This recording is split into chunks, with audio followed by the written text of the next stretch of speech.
हो जाती है तो वहां पर क्या नहीं होता है, प्रमाद नहीं होता है, इसलिए उसको क्या कहा, अप्रमत्त विराट। ठीक है ना। फिर कौन सा आता है, अपूर्व, पूर्व पूर्व। अब नीचे परिणाम नहीं होंगे, अब कहाँ जाएंगे, अब ऊंचे ऊंचे परिणाम होना, अपूर्व अपूर्व, पूर्व पूर्व, ऊंचे ऊंचे परिणामों का होना, उसको क्या कहेंगे, अपूर्वकरण। फिर कौन सा स्थान आता है, अनिवृत्तिकरण। जहां समवर्ती जीवों के परिणाम समान ही हो, विभिन्न समयवर्ती जीवों के परिणाम असमान ही हो, उसे कौन से गुण स्थान करते हैं, अनिवृत्तिकरण गुण स्थान। फिर कौन सा गुण स्थान आता है, सुख संप्राय। सुख संप्राय गुण स्थान का मतलब होता है अभी एक कसाय सूक्ष्म लोभ बाकी है। कौन सी कसाय बाकी है, लोभ कसाय। 10वें गुण स्थान में कौन सी कसाय रहती है, कौन सी कसाय की लोभ कसाय रहती है, संजुलन की। कौन सी कसाय की, संजुलन की लोभ कसाय जो होती है वो कौन से गुण स्थान तक, 10वें गुण स्थान तक। तो सूक्ष्म सुख संप्राय गुण स्थान का मतलब होता है सूक्ष्म लोभ कसाय का अंश है, इसलिए उसको कहते हैं सुख संप्राय। फिर क्या है, उपशांत मोह। कसायों का क्या हो गया, उपशमन हो गया, इसलिए उसको क्या कहेंगे, उपशांत मोह। या मोहिनी कर्म का उपशम हो गया, उसको क्या कहेंगे, उपशांत मोह।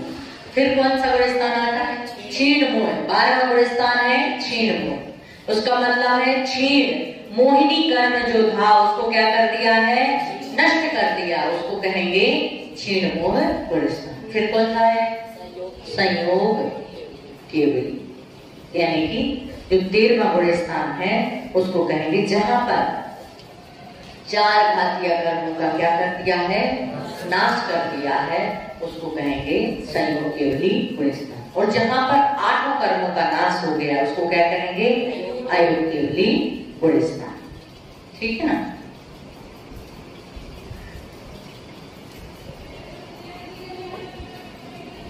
जहां पर वो बोलते ना 63 प्रकृति नाश जीते अष्टादश दोष, ऐसा बोलते ना। तो जहां पर 63 प्रकृतियों का क्या हो जाता है, नाश हो जाता है, वहां पर 13वां गुण स्थान होता है जहां पर संपूर्ण 148 जितनी बची हुई प्रकृतियां, सभी प्रकृतियों का भी क्या हो जाता है, नाश हो जाता है, उसको कहते हैं 14। अर्थात संयोग के भी जहां पर योग का कुछ सूक्ष्म अंश है उसे क्या कहते हैं, संयोग। और योग का पूर्ण रूप से मन वचन का योग की जो सूक्ष्म प्रवृत्ति थी उसका भी अभाव हो जाना, उसको कहते हैं अयोग।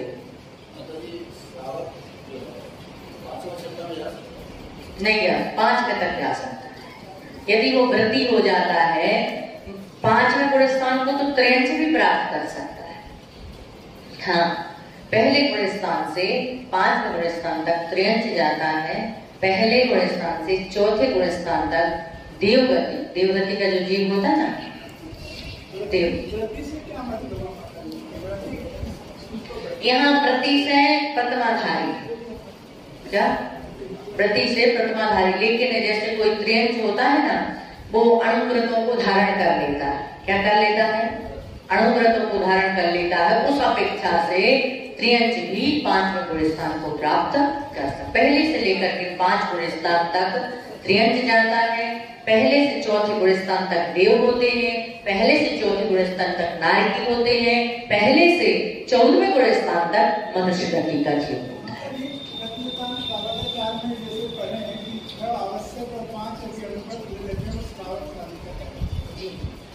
जैसे आप बोलते हैं कि 5 नंबर देगा तो वो हाँ, उसकी कैटेगरी है ना, वो प्रतिमाओं को पालन नहीं कर सकता 63। हाँ, तो श्रावक है ना, लेकिन श्रावक जो अणुव्रतों का पालन, अणुव्रती भी श्रावक है और प्लस उसमें प्रतिमाधारी होना चाहिए। और उसमें भी 2 प्रतिमा, किसी आचार्य का मत है 1 प्रतिमा से 5वां गुण स्थान होता है और किसी आचार्य का मत है, देखो जैसे आप हम लोग हैं, हम क्या है माता जी, कितने मूल गुणों का पालन करते हैं, 28। कितने का पालन करते हैं? लेकिन फिर भी हम क्या है? आरिका। कौन सा गुण स्थान हमारा? जब हम 28 मूल गुणों का पालन करते हैं तो हमारा भी 14 गुण स्थान तक जाना चाहिए ना हमें। लेकिन हमारी परिस्थिति ऐसी है कि हम उन परिस्थितियों के अनुकूल त्याग तो उतना ही है, लेकिन उसमें भी हमारे त्याग में भी कुछ अंश में हमारा जो ध्यान है वो ध्यान उस अंश तक नहीं पहुंच सकता है जो मुनि का पहुंच सकता है, इसलिए वो आगे तक गुण स्थान बढ़ जाते हैं। ऐसे ही जो त्रियंश है, आपके अंदर तो 14 गुण स्थान प्राप्त करने की योग्यता है, त्रियंश के अंदर तो सिर्फ पहले से 5वें तक की योग्यता है, लेकिन हमारे अंदर कितनी योग्यता है? 14वें तक जाने की योग्यता है। लेकिन त्रियंश के पास 14वें तक जाने की योग्यता नहीं है। हम जैसे एलक है, एलक के पास कितना कपड़ा है? 1 लंगोटी, फिर भी वो आरिका से कितना होता है? छोटा होता है। माता जी के पास कितने मीटर की साड़ी है? 8 मीटर है। 5 नहीं, 5 मीटर वाले आप 16 गज की साड़ी। कितने गज की? 16 गज की साड़ी। फिर भी हम क्या है? महाव्रती है ना, और वो हमसे छोटा है। ऐसे ही उसके अंदर जो ईलक है वो मुनि बन सकता है, उसके अंदर योग्यता है, लेकिन फिर भी वो लंगोट लटका के रखे हैं, इसलिए वो छोटा है। क्या आप महाव्रती बन सकते हैं, लेकिन फिर भी आप अणुव्रती बने हुए हैं, इसलिए आप प्रथमाधारी बनेंगे, तभी आपका गुण स्थान 5वां होगा। लेकिन त्रियंश उससे आगे नहीं जा सकता, उतना ही पालन कर सकता है, इसलिए वो 5वें गुण स्थान तक हो सकता है। अभी समझ में कम आया है उनके चेहरे हिलाने से समझ में आ रहा है, उनको थोड़ा सा भी कम समझ में आया है, ठीक है ना। आगम में ऐसा लिखा है कि त्रियंश पहले से 5वें तक जा सकता है, नरक गति का जीव पहले से 4थे तक जा सकता है, और देवगति का जीव पहले से 4थे स्थान तक प्राप्त। देवगति का जीव इतनी भक्ति करता है, इतनी भक्ति, हम तो नंदीश्वर नहीं जा सकते, फिर भी वो कहां तक जाता है? नंदीश्वर डीप तक जा सकता है। उसके बावजूद भी वो कौन से गुण स्थान तक रहेगा? जो आहरनिश पूजा करता है। हम तो 10 मिनट पूजा करते हैं, आधा घंटा पूजा मंदिर में रहते हैं, वो तो आहरनिश, निश मतलब निशा, आहर मतलब आहरनी, आहरनी मतलब दिन, और निश मतलब रात्रि। आहरनिश दिन और रात भगवान की भक्ति करते हैं, 24 घंटा भगवान की भक्ति करते हैं, तब भी उनका गुण स्थान 14 का 4 ही है। संयम नहीं ले सकते, लेकिन त्रियंश संयम ले सकता है। वो अणुव्रती, बहुत सारे त्रियंशों का उदाहरण आता है। हाथी का जीव था, शेर का जीव था, है, और जटायु का जीव था, और भी अन्य जीव थे, उन्होंने अणुव्रतों को धारण कर लिया। उनको मुनिराज ने संबोधन दिया और उन्होंने त्याग कर दिया। हमें मुंह से बोलने से पता नहीं चला कि किया है, लेकिन उन्होंने त्याग किया, इसलिए वो उस मुकाम तक पहुंचे, इसलिए वो पता चलता है कि उन्होंने अणुव्रतों को धारण। और जो अवधि ज्ञानी मुनि थे, उन्होंने उस बात को जाना, इसने मन से अणुव्रतों को स्वीकार कर लिया है, इसलिए वो 5वें गुण स्थान को प्राप्त हो गए। ठीक है, आगे चले हम। अब आगे यहाँ पर कहेंगे कि मध्यम जघन्य अंतरात्मा तथा परमात्मा का लक्षण बताते हुए कहते हैं, मध्यम अंतरे आत्म है जे देशे व्रति अनगारी।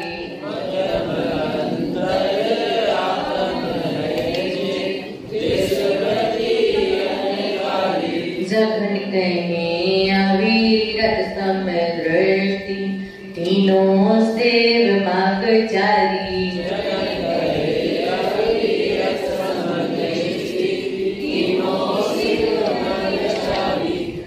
सकल निकल परे मातम दो विद तिनमें घाते निवारी।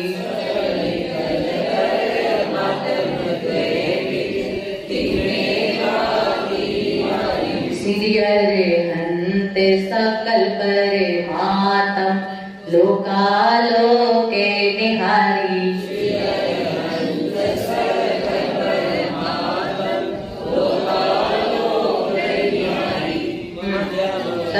पढ़ेंगे जोर से।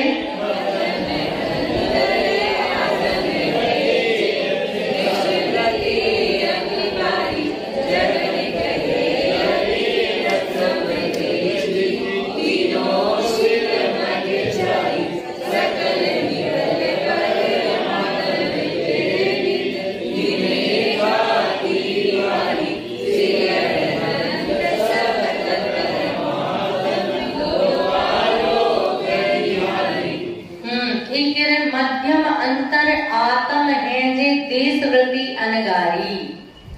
अभी हमने बताया था ना, मध्यम अंतर आत्म। जो मध्यम अंतरात्मा, जगन अंतरात्मा कौन है?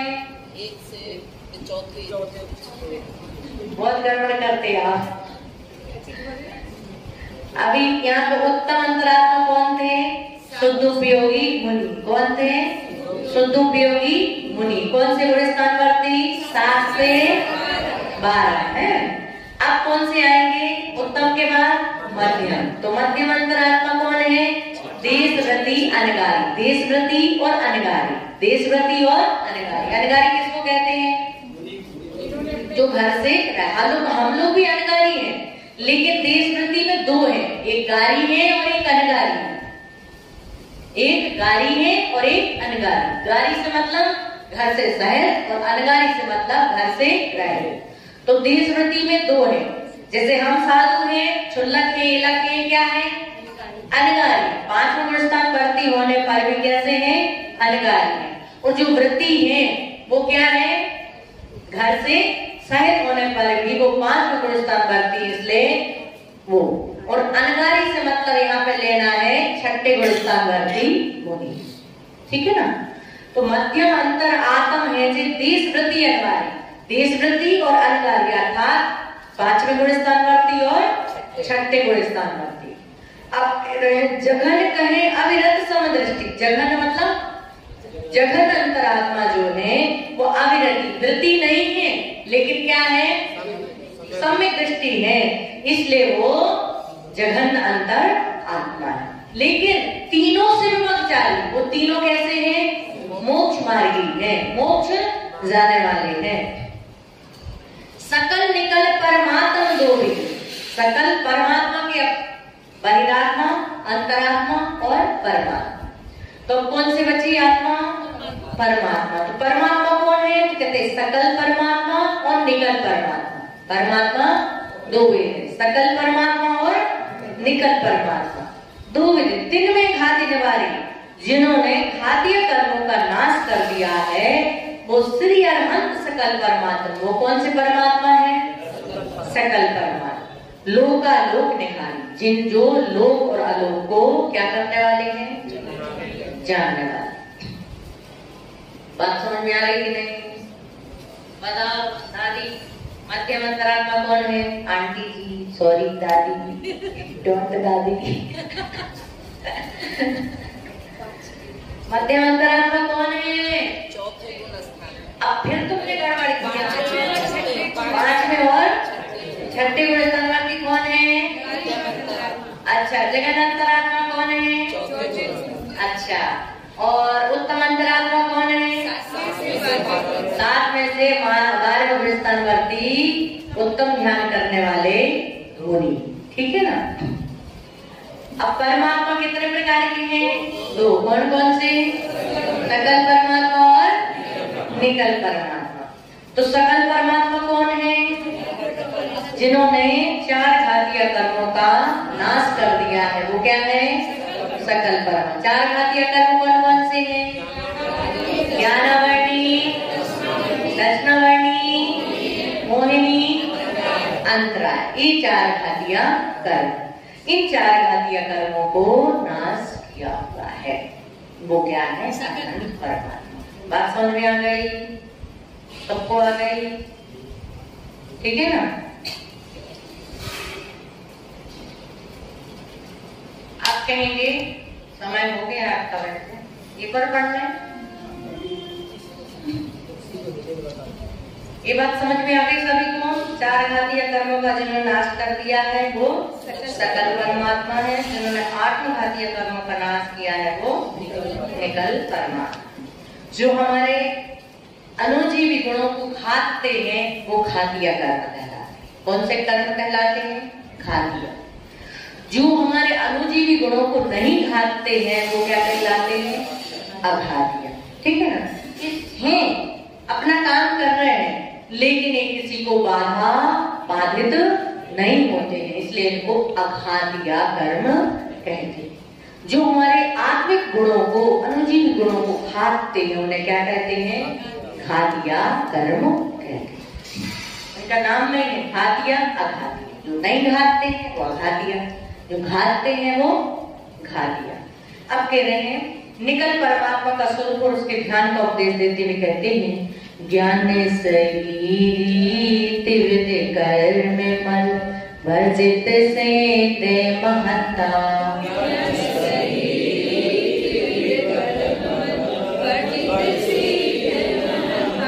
निकल अमल परिमाता भोगे सर्वे अनंता।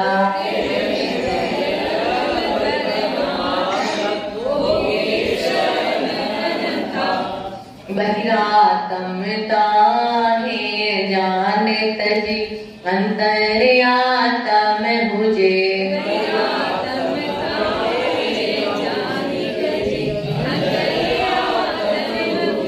परमात्म को ध्याए निरंतर जो नित्य आनंद पूजे।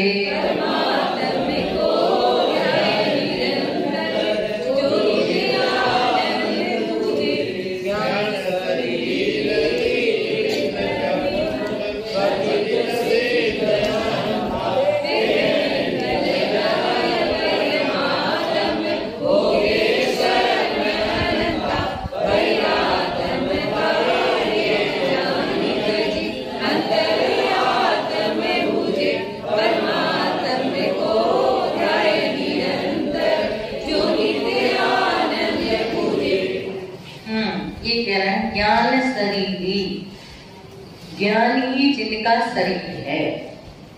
अनंत भगवान जब मोक्ष को प्राप्त हो जाते हैं तो वहाँ पे शरीर होता है, यहाँ तो परमोदारिक शरीर होता है, लेकिन जैसी निर्वाण की प्राप्ति होती है तो उनका कौन सा शरीर होता है? ज्ञान ही उनका शरीर होता है। त्रिविध कर्म मल वर्जित सिद्ध मन, 3 प्रकार के कर्म मलों से कैसे होते हैं? रहित होते हैं। कौन कौन से? द्रव्य कर्म, भाव कर्म और नौ कर्म। द्रव्य कर्म, भाव कर्म और नौ कर्म। द्रव्य कर्म से मतलब है ज्ञानवर्णी आदि, दर्शनवर्णी, वेदनी, मुनि, आयुना, गोत्र और अंतरा, ये क्या हो गए? द्रव्य कर्म। भाव कर्म, राग देश आदि, ये क्या हो गए? भाव कर्म। और नौ कर्म जो हाँ युग जो उद्गल होते हैं अर्थात 5 शरीर और क्या 3 पर्याप्ति। 6 पर्याप्ति तो 6 होती है। कितनी होती पर्याप्तियां? 6। लेकिन 9 कर्म कौन होता है? 6 पर्याप्ति और 3 शरीर, ये क्या कहलाता है? 9 कर्म। ठीक है ना? क्योंकि एक साथ कितने शरीर होंगे जीव के? कितने होंगे? 4। यदि किसी के शरीर होगा, औदारिक शरीर होगा, तेजस और कार्बन शरीर होगा। वैक्रिक शरीर होगा तो वैक्रिक, तेजस और कार्बन शरीर होगा। ठीक है ना? और जिसके आहारक शरीर है उसके औदारिक शरीर तो है, लेकिन उसी औदारिक शरीर में कौन सा शरीर बन गया? आहारक, तेजस और कार्बन। इस प्रकार से उस अपेक्षा से अधिक कितने शरीर हो जाएंगे? 4। और वैसे 3 शरीर होते हैं तो 3 शरीर, 6 पर्याप्ति और 3 शरीर। रूप जो उद्गल परगणाएं होती हैं, जैसे जो हवा आ रही है ना, जो शरीर में युग जो भी चीज चाहिए है वो शरीर को मिल रही है, वो क्या कहलाता है? 9 कर्म। उसका उस चीज का 9 कर्म बन जाता है। पर्याप्ति होती, लब्धि को पर्याप्ति कहते हैं। ये नहीं कि हमारी आत्मा को जो चीजें चाहिए या शरीर को जो चीजें चाहिए वो सारी चीजें मिल जाना उसको कहते हैं पर्याप्ति। बताइए भाई पर्याप्ति 6 कौन कौन सी होती है? आहार, शरीर है,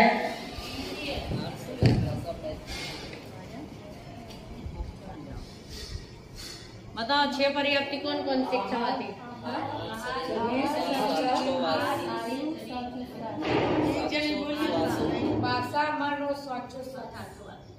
फिर से बोलिए। आहार, शरीर, इंद्रिय, श्वासोश्वास, भाषा और मन। कितनी हो गई पर्याप्तियाँ? 6। आहार, फिर से बोलिए। आहार, शरीर, इंद्रिय, श्वासोश्वास, भाषा और मन। फिर से बोलिए जोर से। आहार, शरीर, इंद्रिय, श्वासोश्वास, भाषा और मन। कितनी हो गई? फाइनल। तो ये जो 6 पर्याप्तियां हैं, किसी की कोई पर्याप्ति कम होती है, किसी की कोई पर्याप्ति कम होती है, लेकिन इन 6 पर्याप्तियों का पूर्ण होना उसको क्या कहते हैं? पर्याप्ति। इसकी परिभाषा बहुत लंबी लंबी, पर्याप्त, पर्याप्त, अपर्याप्त, इस विषय को जाएंगे तो बहुत लंबा खींचेगा। तो इतना ही समझना। तीनों कर्म है ना, द्रव्य कर्म, भाव कर्म और नो कर्म। बिल्कुल, हम तीनों कर्मों से सहित हैं, है ना। 8 कर्म भी है, रात के शादी भी है। अभी जैसे माइक खराब था तो देश हो गया, अच्छा हो जाएगा तो राग हो जाएगा। सब आप हमारे मन का करेंगे तो आपसे राग हो जाएगा, नहीं करोगे तो माता जी अरिहंत अवस्था में नो कर्म खत्म हो जाता है। नो कर्म कौन सी बात? अरिहंत अवस्था में नहीं, नो कर्म ही आहार होता है। नो कर्म होते क्या होते हैं? कर्म तो 4 नहीं होते, 4 होते हैं, लेकिन 9 कर्म उनके होते। भाव कर्म नहीं होते, रागद्वेष नहीं होता, लेकिन 9 कर्म होते। भगवान कौन सा आहार करते हैं? पता था मुझे यही बोलोगे, क्योंकि आप सब श्वेतांबर बन गए क्या? भगवान आहार नहीं करते हैं, 9 कर्म आहार होता है। तो कौन सा आहार होता है? नारियों के कौन सा आहार होता है? कौन सा आहार होता है? कर्म आहार होता है। कौन सा आहार होता है? नारियों के कर्म आहार होता है। और जो तीर्थंकर होते हैं, अरंत होते हैं, उनके कौन सा आहार होता है? कवल आहार नहीं होता, 9 कर्म आहार होता है। ये उद्गत परमाणुओं के मिलने से उनके शरीर में वो स्थिति बिना आहार के भी बनी रहती, उसकी पूर्ति होती रहती। उसको कहते हैं 9 कर्म। 9 कर्म बहुत सारे होते हैं। हंसना भी 9 कर्म है।